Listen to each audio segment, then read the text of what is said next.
God is good all the time. All the time, God is good.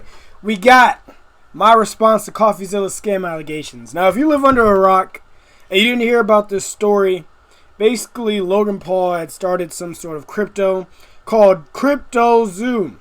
He had put a team together, and I guess the thing fell through and people lost thousands and millions of dollars. And Coffeezilla had did like a 3-part docuseries on him, just exposing all the lies and the manipulation and everything that happened throughout that process of his crypto falling through. And this is Logan Paul's response to it, because it's actually caught some heat towards Logan Paul, and everyone thinks he's a scammer, and this is his moment to finally clear his name and see once and for all if Logan Paul is a scammer. My name is Drewdyy. If you guys are new, make sure you guys hit that like and sub button. And without further ado, let's get into the video. A 3-part series called Investigating Logan Paul's Biggest Scam, and like many on this platform, you have successfully used my name for views and money. While you're I ain't gonna lie, isn't that every YouTuber? Like, let's be real. Okay, well, isn't that every YouTuber? work used to be impartial, your addiction to clicks has clouded your judgment, and you've made very real errors with very real repercussions. Coffee, you took a shot at my reputation. So in this video today, I'm going to be defending myself with facts, something that you have gotten in the habit of twisting as you continue to morph from an investigator. I ain't gonna lie. Before we even go any further in this video, guys, this Coffeezilla dude, I think he said he was working on this for a whole year. Like, this whole investigation before he dropped that 3-part series. So for him to say that there's no facts and like basically it's clickbait, it's kind of crazy. If I work or talk to someone for a year, I'm going to know something about them. And for it to have this sort of impact, this has to have some truth in it. So for him to just say this is all just clickbait and he's just trying to get money out of him, this is crazy. To a gossip channel. You see, Coffeezilla tried to work with law enforcement in the past, but his work was described as not anchored to truth and often speculative. He is a lopsided journalist with an agenda, and he's nothing more than the Keemstar of crypto and finance. But as opposed to just telling you, I'm going to show you some of the core discrepancies that I caught in Coffeezilla's investigation. Coffee, you interviewed the developer who stole the game code, fled to Switzerland, and held it hostage for $1 million. Well, his name is Zach Kelling. Surely, as the internet detective that you proclaim to be, you would know that he spent time in prison for multiple felonies, one for aggravated robbery, armed robbery at a liquor store, and the other for, surprise, obstructing the legal process. I can see why you kept him anonymous. Who will be calling Z here. I guess among many things, it doesn't surprise me that he lied about having 30 engineers and a $50,000 a week burn rate. On my end, I have 30 engineers. I'm burning $50,000 a week. Which, side note, is how this delusionist landed on the $1 million code ransom, but it turns out he only had 3 engineers. So I'm confused. So how do you not know this stuff before you meet someone? Like, does this dude just hire anybody? Does he not do job interviews? Does he not do background checks? Like, how does he find these people into his teams? Because it's kind of crazy. Wouldn't someone with journalistic integrity know their credible source had not only an agenda, but a fondness for orange jumpsuits? Or did you just hear what you wanted to hear and moved on? Because even if you're lying to yourself, Steven, you still have to believe it. And I know what you're thinking. What type of idiot would work with an unsavory individual like Zach Kelly? Duh! I guess that's what I get for trusting the team that I relied on to vet and manage Eddie's hiring process, who has turned out to be a professional con man that I have since learned fooled billionaires, the Mormon Church, the owner of the New York Yankees, and no, the Mormon Church is crazy. Oh man. How? And surely you knew Emilio, the gentleman who supposedly let his child invest in a cryptocurrency, was allegedly responsible for 2 rug pulls before you interviewed him. So either you missed that or you knew it and failed to let the public know. Why? Because it was a clear sign that he was also untrustworthy. You seemed pretty excited when the guy told you that he couldn't hatch the eggs. Wait, you can't even hatch? No, I'm telling you, it's just a picture. You're kidding! You can't hatch? You're kidding. You can't hatch? You can't hatch? Yeah, 1 second of research would prove that to be false, as you can definitely hatch eggs and even breed your animals. Click on that. Oh, we got a duck. And as you pointed out in your fine print, cross-hatching was available on ETH at one point, but you perpetuated the opposite as truth with your chest out. Basically, Okay, well, I see a whole lot of you're wrong, and you're wrong, you're wrong, you're wrong, but no one's taking accountability for their actions. I feel like if Logan Paul was to, be like, hey guys, I messed up. This is what happened. This is really what happened, yada, yada, yada. Instead of pointing the finger at such and such and such and such and such and such. When your face is on the ship and the ship sails because of you. Not because of the pilot. Not because of such and such. It sails because of you. I don't know how I was saying that, but yes, that's what I mean.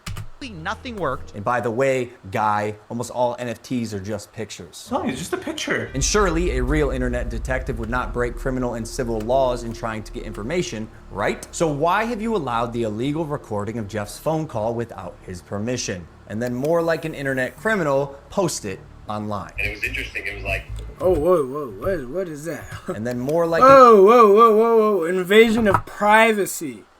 Misdemeanor or felony and carries a maximum sentence of up to 3 years in jail. Oh my gosh! That's prison. Oh, note that California is a two-party consent state. This means all parties to a telephone call or conversation must give their consent before someone can record it. Oh, wow, that's tough. internet criminal, post it online. and it was interesting. It was like, this is wild. Now, although you didn't verify any backgrounds, substantiate any evidence, took multiple criminals' words as truth, and broke laws, you still published the defamation. However, unlike you, the blockchain doesn't lie. So let's highlight some things that you did point out. Crypto King Jake stole $6 million. True or not, we had already removed him from the team when we realized he was a bad actor and his motive. Oh, this sounds like a whole bunch of just bad people on one team. Like, oh my gosh. If every villain of Gotham and like freaking Krypton went together, this is the team you would get, bro. Like, this is just horrible. Like, it's just all villains on one team. Those were purely financial. Conman Eddie, lead developer, stole $1.7 million. True or not, when we learned he was a bad actor as well, he was immediately removed from the team. While myself and Jeff sold nothing and made nothing as verified through investigation and the blockchain. Jeff. Oh, so it's true so his facts are true when it helps and benefits you. But when it's going against you, oh no, that's just hearsay. Oh, that's just eavesdropping. Oh, that's just, bro. You can't use, like, I'm a big person on this. If some of it has a lie in it, then it's all a lie. But if some of it has truth, then it's all truthful, right? Like, bruh, is this true or is it not true? His manager, to my knowledge, never sold.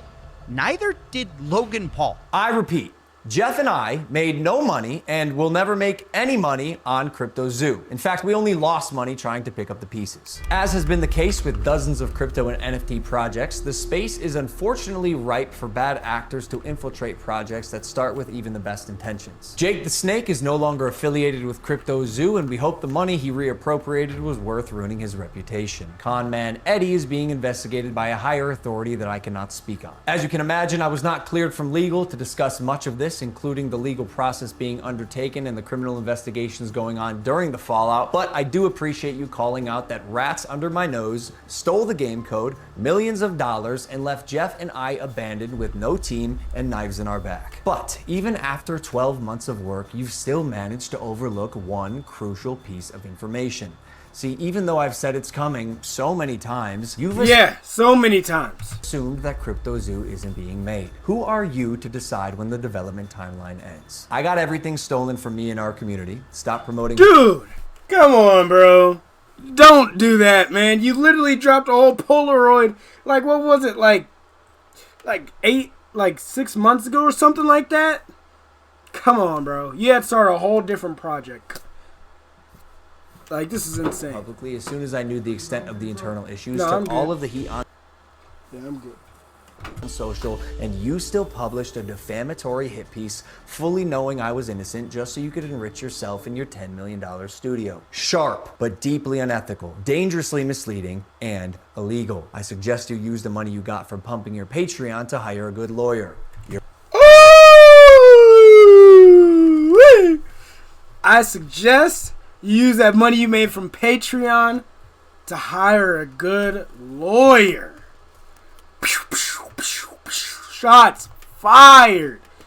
You're gonna need it. And maybe we could have talked about this if you had reached out to me, personally. Not my manager, Jeff, who is not me, Steven. But the first time you did was on Christmas Eve after you released your series so you could rely on false statements and unreliable people used recklessly.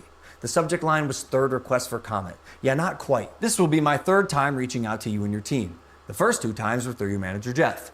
The first 2 times were through your manager, Jeff. Okay, so the last time on Christmas Eve, after the fact, was to me. You have a funny way of twisting things.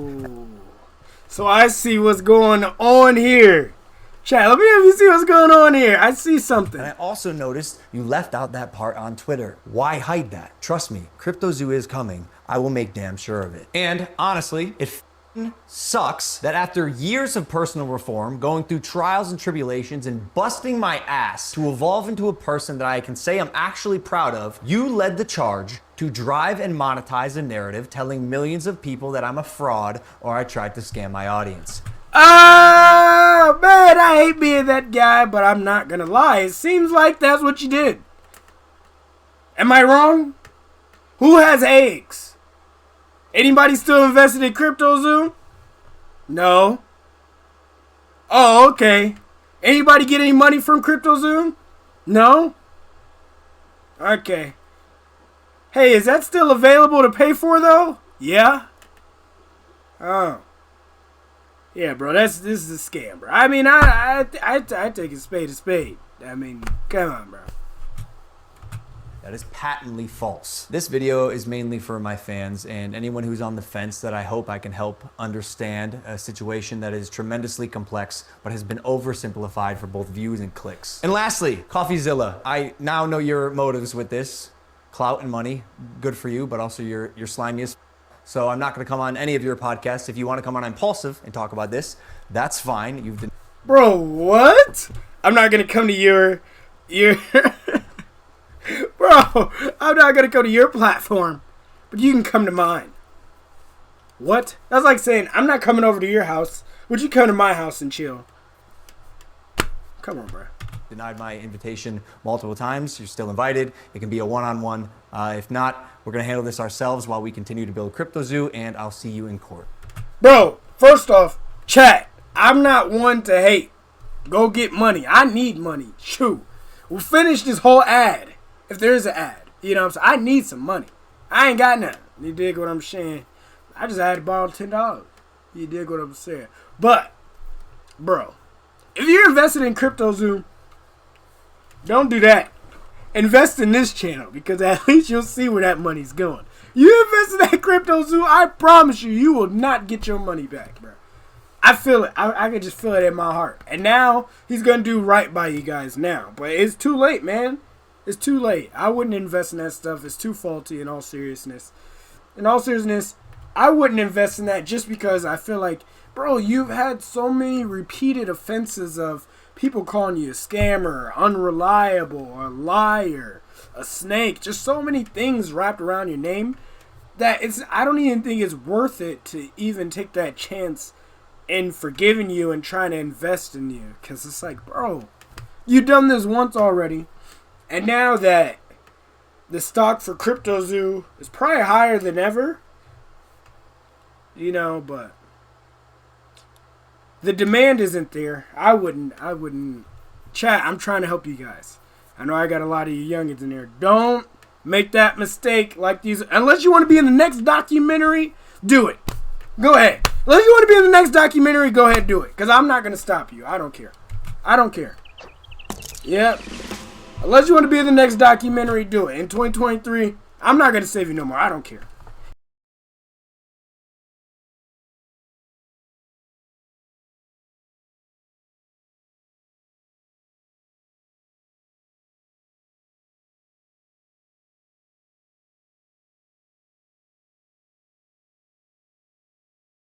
Good. I love you guys. Bye. Because